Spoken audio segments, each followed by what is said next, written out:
گوادر کو کون سے صحابی رضی اللہ تعالیٰ عنہ نے فتح کیا؟ آزادی حاصل کرنے کے بعد وہ کون سی عورت تھی جو گوادر کو دوبارہ فتح کر کے پاکستان کو تحفے میں دے گئی؟ گوادر پاکستان کے انتہائی جنوب مغرب میں اور دنیا کے سب سے بڑے بحری تجارتی راستے پر واقع ہے۔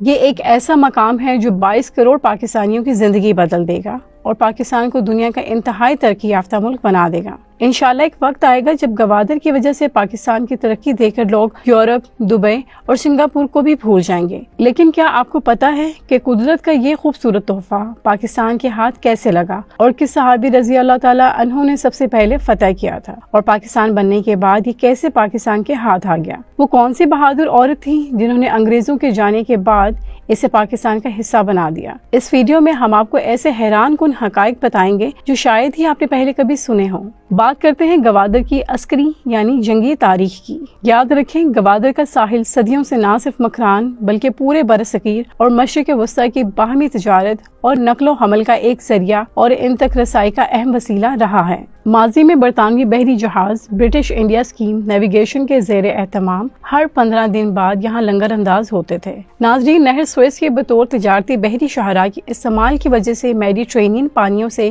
خلیج آنے والے تجارتی راستے بھی اسی کے دسترس سے باہر نہیں ہیں۔ یہ ساحل ہندوستان، چین، عمان، سعودی عرب، ایران، کویت، بحرین، قطر اور یمن سے آنے والے بحری تجارتی راستوں کا ایک ایسا سنگم ہے جو نہ صرف ماضی میں بہت اہمیت کا حامل تھا بلکہ مستقبل میں اس کی اہمیت اس قدر بڑھ جائے گی اور دنیا اس کا رخ کرے گی کیونکہ یہ مغرب کو مشرق سے ملا دے گا۔ حتیٰ کہ چین کے ون بیلٹ ون روڈ کا بنیادی مرکز بھی یہی مقام ہے۔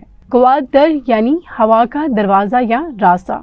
تربا شہر سے صرف 120 کلومیٹر اور مغرب میں ایران کے صوبہ سیستان کی بندرگاہ چابہار سے صرف 170 کلومیٹر کے فاصلے پر واقع ہے۔ مطلع بالکل صاف تو پشکان کی کسی بھی بلند پہاڑی سے مسکت شہر کی روشنیاں جھلملاتی دکھائی دیتی ہیں۔ یہ شہر اس قدر پرانا ہے کہ اس کا ذکر حضرت داؤد علیہ السلام کے قصوں میں بھی ہوتا ہے۔ حضرت داؤد علیہ السلام کے بعد سائرس اور سمیرامس کے یلغار اور پھر انہی کی تقلید میں سکندر اعظم کے مشہور مہم جوئی کا تو بہت بڑا تفصیلی تذکرہ ملتا ہے۔ فردوسی اپنی معروف شاہنامہ میں اس علاقے کو تورانی اور ایرانی بادشاہوں کے درمیان جنگ کا میدان بتاتا ہے۔ مکران، جس کا گوادر ایک جزو ہے، ایران کے بادشاہ کاؤس کے عہد میں ایرانی مقبوضات کا حصہ رہا۔ بیچ میں کچھ عرصہ کے لیے مکران افراط سیاب کے ماتحت عارضی طور پر تورانیوں کے تسلط میں آیا، جنہیں خسرو نے 5 کڑی جنگوں کے بعد واپس لے لیا اور وہ خود یہاں 1 سال آباد رہا۔ ان نامی گرامی فتحین کے بعد یہ علاقہ لہرا سب، گھشتہ سب، بہمن،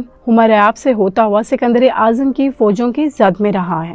اس کے بعد مسلمانوں کا دور آیا۔ حضرت عمر فاروق رضی اللہ عنہ کے دور میں مسلمانوں کو نہایت ہی شاندار فتوحات حاصل ہوئیں، جن میں ایران کی فتح بھی شامل ہے۔ کچھ حصہ جو ایران کا رہ گیا وہ حضرت عثمان غنی رضی اللہ عنہ کے دور میں فتح ہو گیا اور یوں ایران مکمل فتح ہو گیا۔ حتیٰ کہ روایات کے مطابق سن 652 میں مکران پر حملہ ہوا جو گوادر کا ایک حصہ ہے۔ اس کے بعد مشرقی بلوچستان میں مسلمانوں نے سن 661 میں دوبارہ حملہ کیا۔ سنان بن سلمہ نے چاغی کے علاقے سمیت مکران کے کچھ حصوں پر قبضہ کرنے میں کامیابی حاصل کی۔ اس کے کچھ عرصے بعد محمد بن قاسم نے حملہ کیا اور سندھ کو مکمل طور پہ فتح کر لیا۔ ہم کہہ سکتے ہیں کہ خلفاء راشدین کے عہد سے لے کر اب تک یہ حصہ تقریباً مسلمانوں کے ہی ہاتھ میں رہا۔ درمیان میں کچھ عرصہ کے لیے انگریز اس پر اقتدار جمانے میں کامیاب ہوئے، لیکن وہ اقتدار بھی مکمل اقتدار نہیں تھا اور پھر سن 1947 کے بعد انگریزوں کی مکمل چھٹی ہو گئی اور یہ علاقہ دوبارہ مسلمانوں کے ہاتھ آ گیا۔ ہوا کچھ یوں کہ ہندوستان کے بعد انگریزوں نے افغانستان کے ساتھ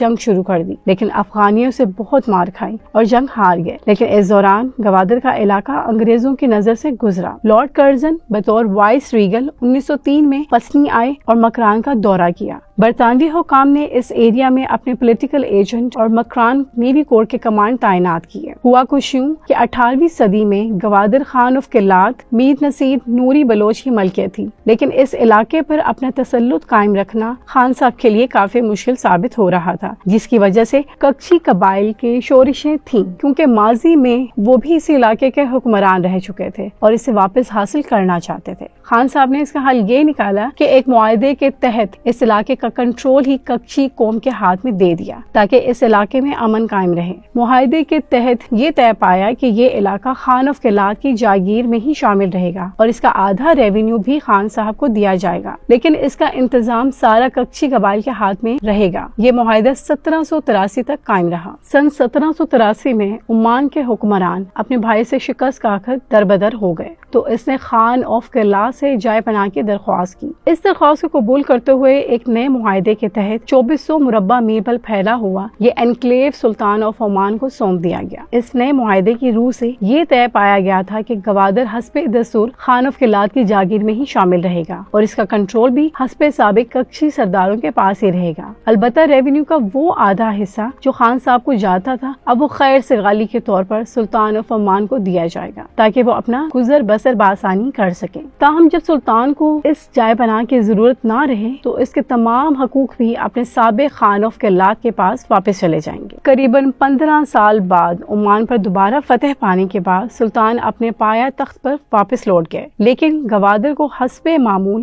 اس نے اپنے ہاتھ میں ہی رکھا۔ خان صاحب شاید اس دوران فوت ہو گئے تھے یا مروتاً قبضہ ہی نہیں مانگا۔ بہرحال تقریباً 10 سال بعد جب سلطان کی وفات بھی ہو گئی تو خان صاحب کے ورثاء نے گوادر کی حوالگی کا مطالبہ کر دیا۔ حکومت عمان کے انکار پر انہوں نے بزور قوت قبضہ لے لیا، جسے سلطان کے سپاہ نے آ کر چھڑا لیا۔ اگلے 20 سال میں یہ چشمک جب زیادہ بڑھ گئی تو اس قبضے کو نپٹانے کے لیے انگریزوں نے ثالثی بننے کی بہانے مداخلت کی، لیکن انصاف کرنے کی بجائے اس وقت کے سلطان آف عمان سے اپنے لیے کچھ مراعات لے کر قلات خاندان کا دعویٰ یہ کہہ کر عارضی طور پر مسترد کر دیا کہ بعض دیگر گواہیاں بھی ان کے سامنے آ رہی ہیں جن کے مطابق یہ علاقہ عرصہ دراز سے سلطنت آف عمان کی جاگیر ہے۔ بہرحال حتمی فیصلہ کسی کے حق میں نہیں کیا گیا۔ اس خدمت کے عوض برطانوی پولیٹیکل ایجنٹ نے سلطنت عمان سے یہ اگریمنٹ کیا کہ حتمی فیصلے تک گوادر کا انتظام برطانیہ کے پاس رہے گا اور حسب سابق عمان کو گوادر کا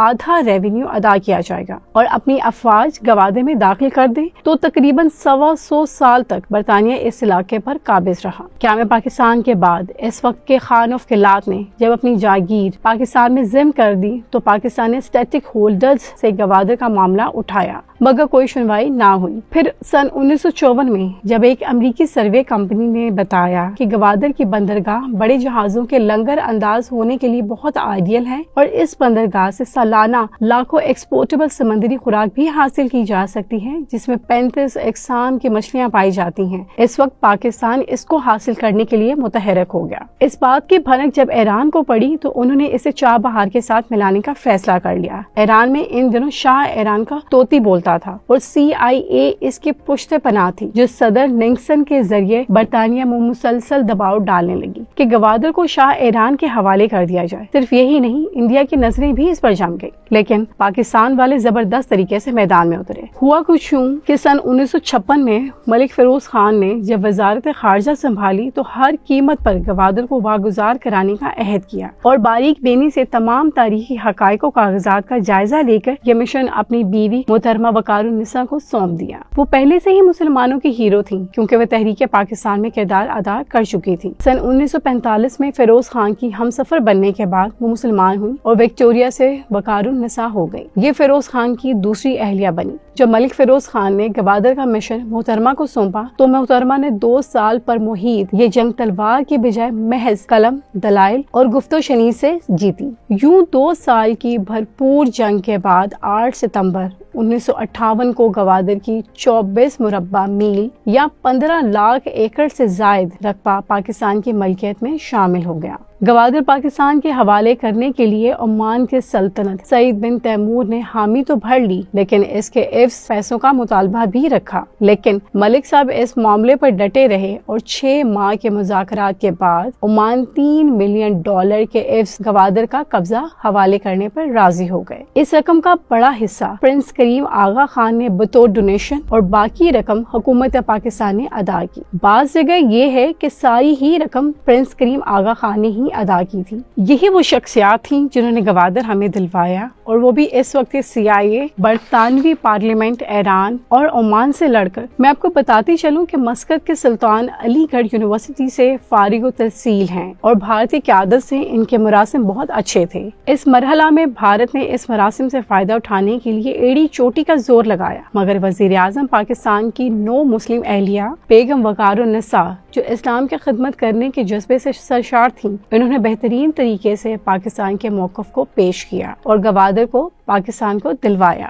اس گراں قدر خدمت کے بدلے محترمہ کو 1959 میں سرکار کی طرف سے بڑا سول اعزاز نشان امتیاز عطا کیا گیا۔ لیکن صرف یہی نہیں، اس کے علاوہ ان کی اور بھی بہت سی گراں قدر خدمات ہیں۔ ناظرین، اس کے بعد سن 1993 میں حکومت پاکستان نے ایک منصوبہ بنایا جس کے تحت گوادر کو بین الاقوامی بندرگاہ میں تبدیل کیا جانا تھا، اور اس کا رابطہ پاکستان کے تمام شہروں، ان کی تمام مرکزی شاہراہوں اور ریلوے سے جوڑنا تھا، تاکہ پورا پاکستان اس بندرگاہ کے ذریعے پوری دنیا سے تجارت کر سکے۔ اس کے لیے 22 مارچ 2002 میں حکومت کے زیر انتظام گوادر میں ترقیاتی کام کا آغاز ہوا، اور مارچ 2007 میں اس منصوبے کا فیز 1 مکمل کر لیا گیا۔ مارچ 2007 میں چین نے گوادر بندرگاہ کی ابتدائی لاگت کا 80% $248 ملین یعنی 24 کروڑ 80 لاکھ ڈالر فراہم کیے۔ اس کے بعد چین کے ساتھ سی پیک نامی معاہدہ کیا۔ یاد رکھیں، چین پاکستان اکنامک کوریڈور دنیا میں اس وقت سب سے بڑا اقتصادی اور ترقیاتی منصوبہ ہے، جس کے تحت مشرق اور مغرب آپس میں جڑ جائیں گے اور پاکستان خوب نفع کمائے گا۔ آپ سی پیک کے حوالے سے جو بھی رائے رکھتے ہیں ہمیں کمنٹ میں ضرور آگاہ کریں۔ یہ ویڈیو سوشون کے تعاون سے پیش کی گئی ہے۔ سوشون پاکستان کا national social media network ہے۔ اپنا اکاؤنٹ بنانے کے لیے سوشون.com پر جائیں یا گوگل پلے اسٹور اور ایپل ایپ اسٹور سے سوشون ایپ ڈاؤن لوڈ کریں اور پاکستان کا اپنا سوشل میڈیا استعمال کریں۔